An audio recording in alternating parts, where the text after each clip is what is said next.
There are a lot of ways to find out someone's broken into your private property, but getting an alert while watching a barbecue tutorial, switching screens, and seeing a live feed of your locked workshop with the door wide open and a woman in yoga pants rummaging through your welding gear while sipping a smoothie? That's next-level HOA insanity. Especially when that woman is Karen, the HOA president who has been trying to get you evicted from the day you moved in, even though your house technically isn't even part of the HOA. But this time she didn't just cross a line. She torched it, and I had a blowtorch of my own. The move to Iron Ridge was supposed to be my retirement from chaos. After years in mechanical engineering, city contracts, and all-nighters filled with sparks and schematics, I finally found peace on a little patch of land surrounded by tall trees, a massive garage perfect for my welding shop, and a driveway long enough that I'd never hear a leaf blower again. It was paradise, until she introduced herself. Karen. Blonde bob haircut, oversized sunglasses, clipboard like a badge of honor. She marched up to me 2 days after I moved in and said, "You'll need to take those signs down." I was still unpacking, mid-coffee, still wearing slippers, so I had to ask her what signs she meant.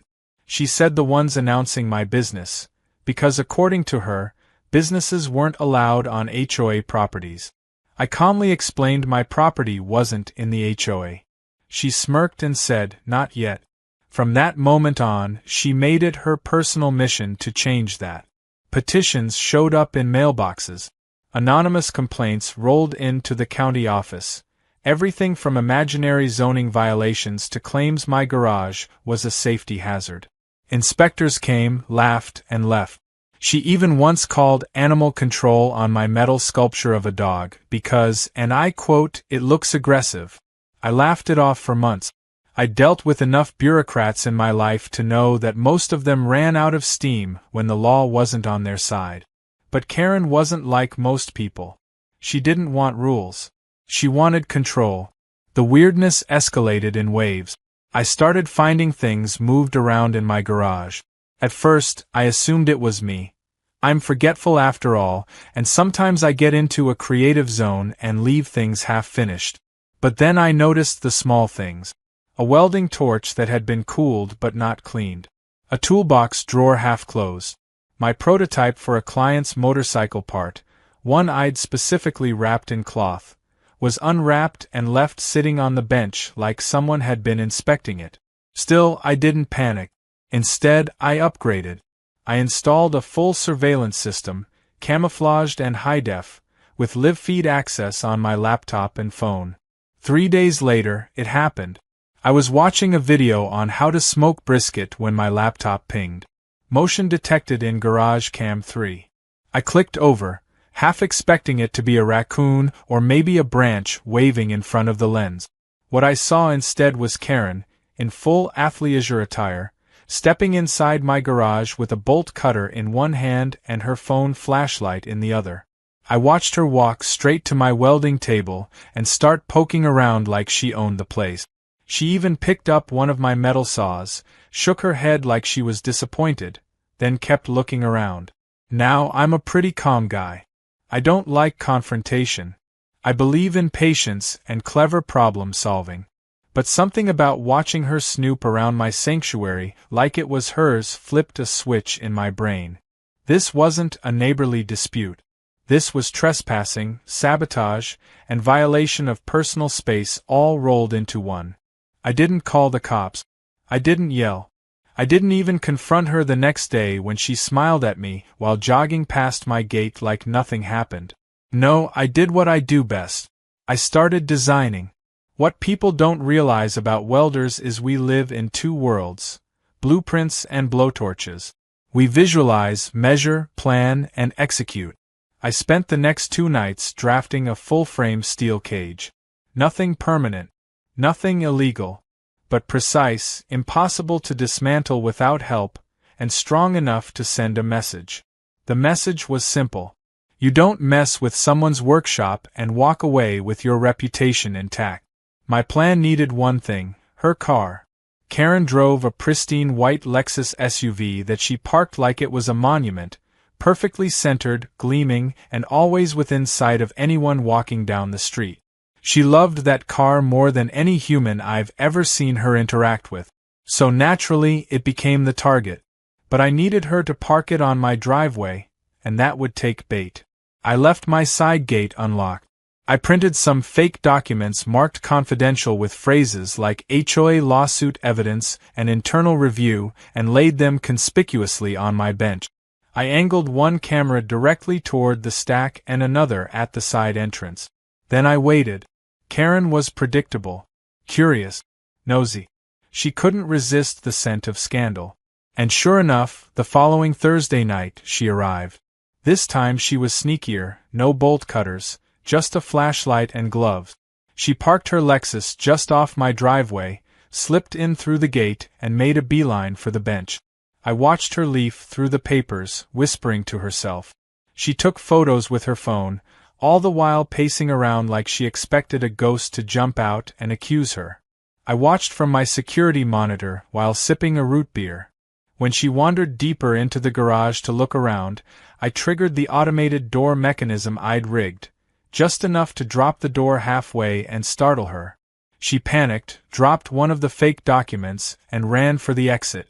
I let the door finish closing behind her like it was all a misunderstanding. She didn't even realize she'd left her car in my driveway until she turned around outside and saw me watching from my porch. I waved. She scowled, then stormed off. But she didn't take the car. She said something about coming back with someone from the HOA board. I nodded. Then I went inside, changed into my gear, and fired up the welder. The cage wouldn't take long. I'd prefabricated the panels, cut the frames, and even painted the steel to match the HOA's approved neighborhood aesthetic. 2 hours later, Karen's Lexus was enclosed in a rectangular fortress of matte gray steel. Each panel bolted into anchor plates sunk into the gravel. No part of the car was damaged, but it wasn't going anywhere without a jackhammer and a crane, or a deep dose of humility. I left a hand-welded plaque on the front panel. It read, "Public Art Exhibit, Unauthorized Vehicle in Private Workshop Zone. Cameras ready. Lights on. Morning coming." And Karen? She had no idea the world was about to laugh louder than she ever had. By sunrise, the neighborhood had already started to buzz. Not because of birdsong or morning joggers, but because of the steel monument parked in my driveway. Karen's pristine white Lexus now sat inside a fully welded cage, the kind of structure you'd see around a high-voltage transformer, not a luxury SUV. Neighbors walked past in stunned silence. Some took pictures. A few just stared, wide-eyed and confused, like they weren't sure if it was art or some kind of industrial prank. I was sitting on my porch sipping coffee like it was any other morning, and the irony wasn't lost on me. The woman who tried to frame me for building code violations was now the centerpiece of the most precisely fabricated installation Iron Ridge had ever seen. I hadn't touched her car. The cage was anchored into the gravel around it, not welded to the vehicle itself. No scratches, no dents, just a 20-foot-long steel rectangle with one opening welded shut and the rest bolted into plates I'd driven with an impact hammer. It wasn't going anywhere without serious tools. And those tools just so happened to be locked inside the very workshop she had broken into. Karen didn't show up until almost 9. She came marching down the street like she was preparing for war, sunglasses perched high, phone already filming, and an outrage-fueled strut that could have cracked concrete. The moment she saw the cage, she froze. Her mouth opened. Then she let out a screech so high-pitched a squirrel fell out of the tree next to her. I didn't move. I just raised my mug and gave her a casual good morning. She stormed up the driveway like it belonged to her, and pointed at the cage with both hands as if it had just landed from space. She shouted something about vandalism and destruction of property, and how I was going to jail for this. I calmly pointed to the property line marker embedded in the gravel, the one that clearly showed her Lexus was well within my legal boundary. Then I pointed to the camera mounted just above the garage, and asked her if she wanted to watch the footage of her trespassing again. She didn't answer. Instead, she screamed something about calling the police, which I encouraged. I even offered her my landline because I figured her shaking fingers might drop her phone. She declined, of course. Instead, she turned on her heel and stomped back toward her house, muttering curses and HOA bylaws under her breath. I didn't expect her to stay quiet for long. And I was right. Within an hour, 2 board members showed up. Carol and David, both longtime HOA volunteers, both visibly exhausted. They walked up slowly, glanced at the cage, then looked at me like they were hoping this was all a dream. I explained the situation in complete detail, even offered to show them the footage. David accepted, watching the video of Karen breaking in, rifling through my workbench, and leaving like it was a normal Tuesday. Carol just shook her head the whole time, rubbing her temples. I asked them if the HOA had any actual claim over my property. They didn't. I asked them if the HOA authorized Karen to conduct any kind of inspection. They hadn't. I asked if they wanted to file a complaint against me. David laughed and said not in a million years. Karen returned with a printout of HOA rules and a copy of her own board president badge, which looked like it had been laminated at a middle school art fair. She started reading paragraphs aloud about neighborhood uniformity and visual obstruction, demanding that I take the cage down immediately. I pointed out, again, that my property wasn't part of the HOA. She ignored me and turned to Carol, who simply said she was not getting involved in personal dispute. David said he needed a nap and walked away. Karen shouted after them that this was a declaration of war and she would not be made a laughingstock. Unfortunately for her, she already was. By noon, the video I posted to Reddit titled "Karen Broke Into My Workshop, So I Caged Her Lexus" had already hit 50,000 views. The comments were relentless. People dubbed the cage the Lexus Zoo, some asked for schematics, others offered to buy miniatures of the design for their desk. The post exploded across platforms. Within hours, it had been shared to meme pages, turned into reaction videos, and even made it onto a local news blog. The power of the internet worked faster than I ever could have hoped. Karen, meanwhile, was melting down in real time. She paced in front of the cage for an hour, yelling into her phone, threatening lawsuits, and taking pictures from every angle like she was building a case for war crimes. A few teenagers passed by and asked if it was a new Banksy project. I told them no, but I liked the idea. By mid-afternoon, the local sheriff arrived. Not in a squad car, but in his personal pickup truck, hat tilted back, sipping a soda. He walked up, looked at the cage, then looked at me with a raised eyebrow. I greeted him by name. We'd met before when he needed custom welding done for his ranch gate. I explained the situation in under 30 seconds. He nodded, then turned to Karen and asked if she had permission to be on my property the night she entered the garage. She started ranting about HOA jurisdiction. He cut her off and asked again. She said she was just checking on safety compliance. He asked if she had any legal right to do that. She went silent.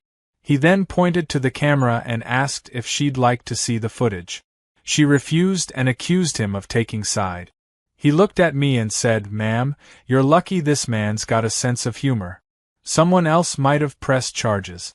Karen demanded that he order me to remove the cage. He chuckled and said, "Not my jurisdiction. That's a property matter, and your car's on his property." The sheriff shook my hand and said he'd seen a lot of petty disputes in this town, but this one took the cake. Before leaving, he asked if I could make a cage for his ex-wife's new boyfriend's boat. I told him I'd consider it. After the sheriff left, Karen slumped onto the curb in front of the cage like a defeated villain in a cartoon. Her energy had fizzled, her voice hoarse from hours of yelling. But she still refused to admit any wrongdoing. Instead, she started filming another video, claiming I was harassing her, trying to smear her character, and calling on the community to stand with her. Unfortunately, she didn't realize the entire community was already on my side. The video went up, got flooded with comments calling her out, and was removed within hours after being reported for false claims. I knew she'd eventually escalate. People like Karen always do. But the beauty of it was that I didn't have to do anything more. The truth was already out. She walked into my garage. She trespassed. And now she was the one trapped in a situation she couldn't control. Still, I wasn't done. I had a plan.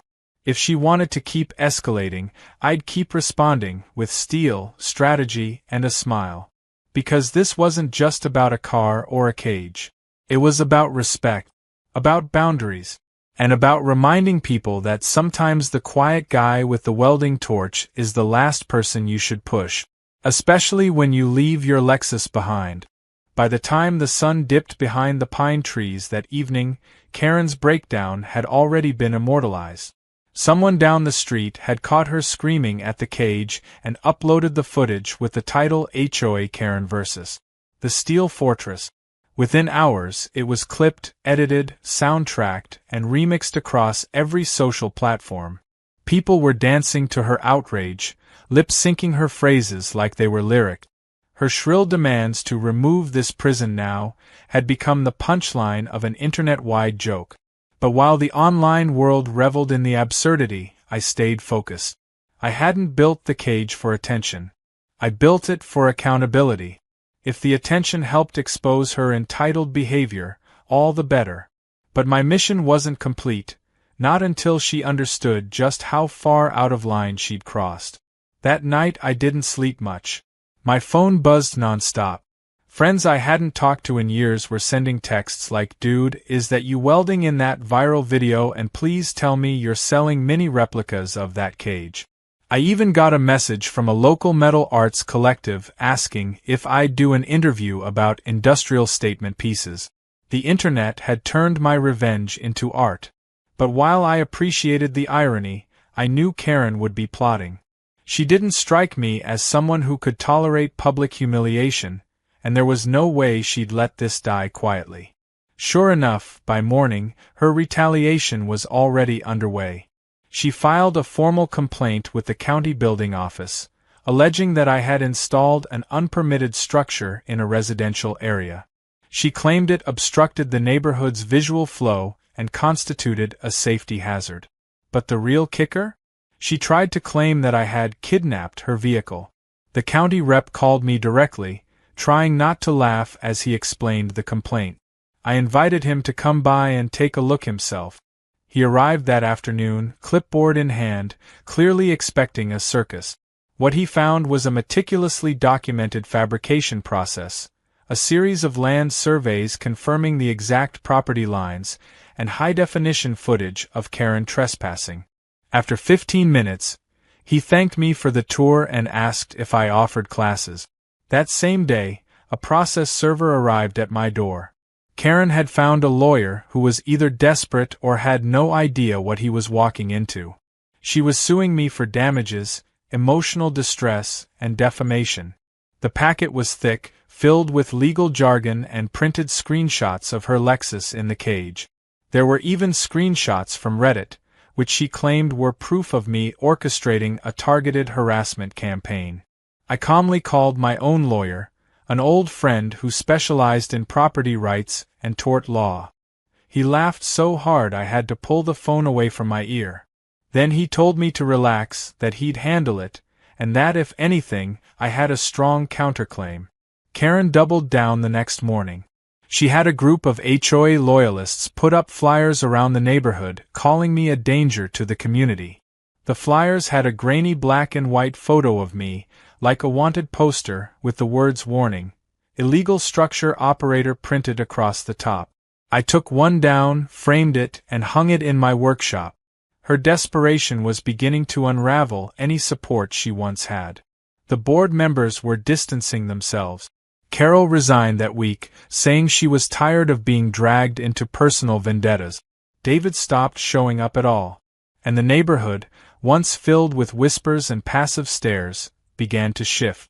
People started knocking on my door. Some came with questions, some with coffee. A few just wanted to see the cage up close. But all of them had the same thing to say. She went too far. Meanwhile, my video continued to climb. News outlets picked it up, calling it one of the most bizarre property disputes of the year. One channel sent a reporter out to do a story on me. I didn't do it for fame, but I wasn't going to waste an opportunity either. I gave the interview from my porch, with the cage clearly in frame. I spoke calmly, explained the sequence of events, the trespassing, the break-in, the documented footage. I didn't yell or make wild accusations. I simply laid out the truth. And when they asked why I built a cage instead of calling the police, I smiled and said, "Because steel speaks louder than warnings."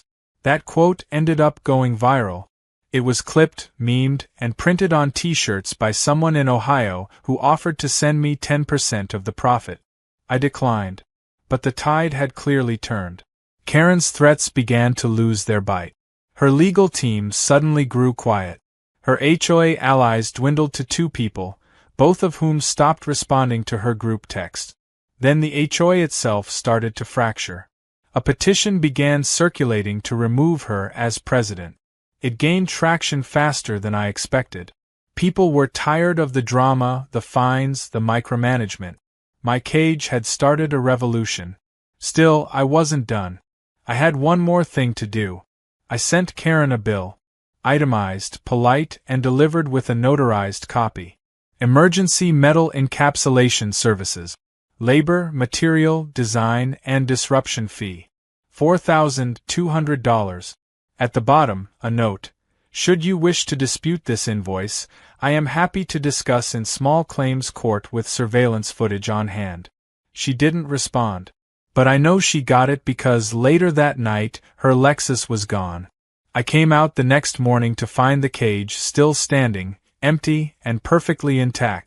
She'd somehow gotten someone to remove the bolts and haul her car out in the dead of night. Probably paid a fortune to do it quietly. She didn't even bother to say a word. No apology. No acknowledgement. Just disappeared like she'd never been involved. I thought maybe that was the end of it. But the internet wasn't done with her. Someone found her HOA Facebook posts and linked them to the video. Her name became public. Her past HOA complaints were archived. Dozens of people came forward with stories of her harassing neighbors, fining people for having flower pots, reporting children for chalk art. She wasn't just a local problem. She was a national example. And now, people had a visual. The cage. The Lexus. Her face twisted in fury. It became a symbol. I received letters from across the country. Retired veterans who'd been bullied by HOAs. Single moms fined for clotheslines.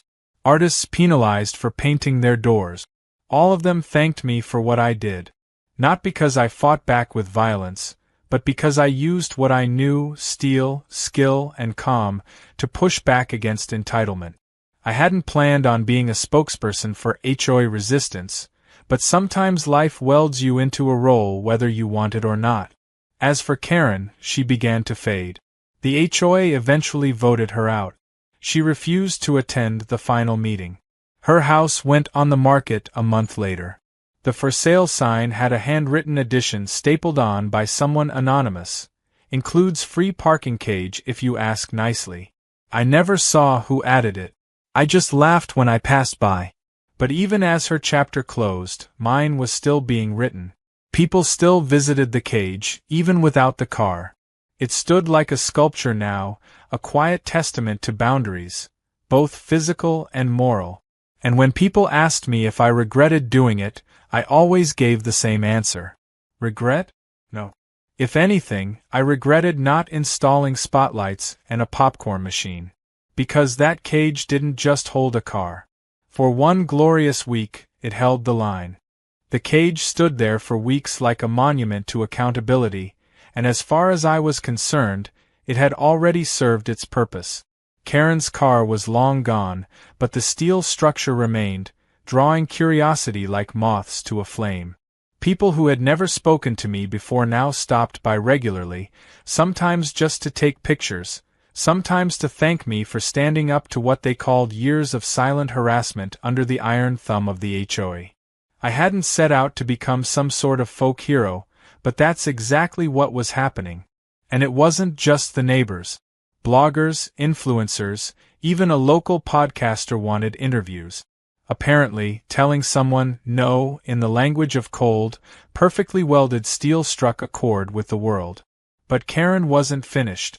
Just because she was off the HOA board and her Lexus was no longer caged didn't mean she was ready to disappear quietly. I received a certified letter from her new attorney, one much slicker than the first. It claimed my sculpture, the cage, was now a deliberate form of public humiliation and slander. They wanted it removed immediately. They even tried to argue that because her car was once inside it, it was a targeted installation that continued to inflict emotional trauma. I stared at the letter for a solid 10 minutes before letting out a laugh so loud my dog barked from the porch. Slander by sculpture? That was a new one. My lawyer, who by now had become nearly as amused by the saga as I was, told me not to worry. He sent a response that essentially said the cage was now a public art piece and protected as such. He cited 3 cases, threw in a line about free expression on private property, and closed with a very polite request that they stop wasting everyone's time. We both knew Karen wasn't going to let it go, though. Her ego had been punctured by something she couldn't control, and people like her didn't deal well with losing. I braced myself for the next move, whatever form it might take. Sure enough, a week later, a drone started flying over my property. At first, I thought it was just some curious teenager trying to get aerial shots of the cage. But after the 3rd day, when it came back at exactly the same time and hovered over my garage, I knew it wasn't random. I traced it back to Karen's backyard the next morning. She was standing there, arms crossed, watching her little buzzing spy with the same smug look she always wore when she thought she was being clever. I could have shot it down. I could have called the FAA. But instead, I decided to make use of my skill set again. That night, I stayed up designing. What I created wasn't a cage this time. It was a sculpture, loosely resembling a humanoid figure with an outstretched arm, hand raised toward the sky, made entirely from scrap parts. I installed it in the center of the cage and added one special feature. A motion-activated torch flame that would burst from the hand whenever something hovered overhead. It wasn't powerful enough to do damage, just enough to light up the sky and give the drone pilot a bit of a jump scare. The next morning, the drone came back. It paused over the cage like usual. The flame ignited in a perfect arc. The drone darted away so fast it clipped a tree branch and crashed somewhere behind Karen's fence. 2 days later, I got another letter. This time, it was filled with threats about aerial harassment and pyrotechnic warfare. My lawyer was delighted. He responded with a diagram showing the torch's limited reach, stated the drone was trespassing airspace below the legal limit, and included a nice note reminding them that the drone had no right to be flying over private property in the first place. I didn't hear back again. Karen, for once, had no comeback. But that didn't mean she wasn't stewing in silence. Meanwhile, something else was brewing. The HOA had called a special meeting to address the fallout of Karen's reign. Dozens of homeowners showed up. Some had never bothered with meetings before. There were calls to restructure the board, implement term limits, and even remove some of the bylaws Karen had pushed through during her time in charge. I attended out of curiosity and was met with applause when I walked in. It was surreal.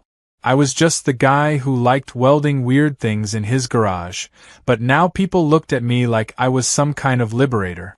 During the meeting, a neighbor stood up and proposed turning the cage into a permanent neighborhood art installation.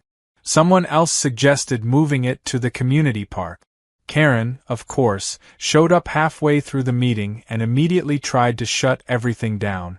She claimed it was a stain on the neighborhood, that it made Iron Ridge look like a trailer park. The crowd turned on her instantly. One older woman said the only thing making this place look bad was Karen's behavior. Another guy shouted from the back that at least the cage didn't try to fine him for putting a bench on his porch. Karen stormed out before the vote even happened. By the end of the week, not only had the HOA voted to keep the cage, They also passed a motion allowing public art on personal property as long as it didn't block sidewalks or utilities. I was asked to be part of the new neighborhood improvement committee. I politely declined. I'd had enough of politics for a lifetime. But I did offer to help install a new metal welcome sign at the entrance to the community. I even added a subtle symbol of the cage into the design, just enough that those who knew the story would smile every time they drove past. Even with all the drama, the threats, and the tension, I couldn't help but feel a strange kind of peace settle in. The worst of it was over. Karen's influence had shriveled. The HOA had loosened its grip. Neighbors were talking again, helping each other, organizing weekend potlucks instead of complaint letters. And through it all, the cage remained, not just as a warning, but as a reminder. A symbol of what happens when you try to bully the wrong guy on the wrong day. One afternoon, a father brought his daughter to see the sculpture. She asked what it was.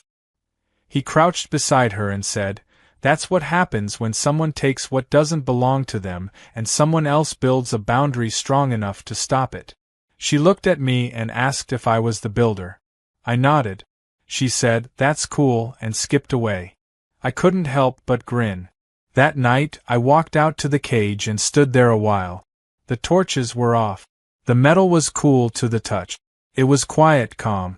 I thought about taking it down. After all, the battle was over. But something inside me said to let it stay a little longer. Not out of pride. Not out of pettiness. But because it meant something now. Not just to me, but to everyone who saw it and realized they didn't have to be pushed around, fined into submission, or shamed for existing in their own space. In the end, Karen taught me something valuable. Sometimes the only way to deal with someone who sees rules as weapons is to show them what real consequences look like. Not through violence or rage, but through creative precision. Through craftsmanship. Through quiet, immovable resolve. I didn't need revenge anymore. I had something better. Steel peace. It wasn't long before the story of the cage faded from headlines and internet feeds, but around Iron Ridge, its impact lasted. Even without the Lexus inside it, people still stopped by, still asked questions, still shook their heads in disbelief when they learned the whole thing had started because someone couldn't respect a simple boundary. Life slowly returned to normal, or as close to normal as things get when you've unintentionally become the symbol of neighborhood resistance. I went back to welding, repairing, and building in my shop, though now I had a backlog of orders from folks who wanted custom gates, metal benches, and even full garden sculptures. One guy asked me to build him a mailbox shaped like the cage. I said no to that one. Some things were meant to be one of a kind. The cage remained on my driveway for another month before I finally decided to take it down. Not because of pressure or complaints, but because I felt it had done its job. Its story was already cemented in local lore, and besides, I needed the space for a new fabrication rig. I disassembled it carefully, marking each piece and setting them aside just in case I ever wanted to reinstall it somewhere else. A few neighbors asked if they could buy sections of it for their own yard. I ended up donating most of the steel to the community park, where it was used to create a shaded sitting area by the playground.